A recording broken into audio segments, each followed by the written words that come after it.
Hey guys, this is Coach Luca from Hardstyle Kettlebell Pro. I want to teach you how you can change gears in your kettlebell swing. So what does that mean?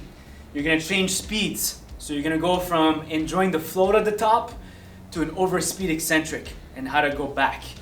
So this comes with technique, proficiency, and mastery. The first one is enjoying the float at the top. Watch.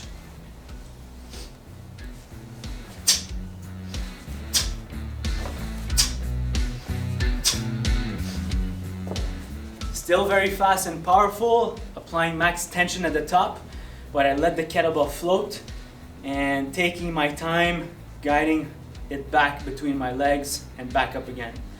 The second variation is with an overspeed eccentric. I have to force it on the way down and power it way back up with the same level of force. Watch.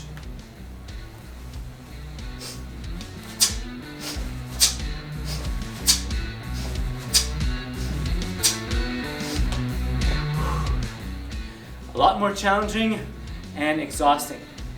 Here's how to change gears between the two. I will go from one to the next and switch back.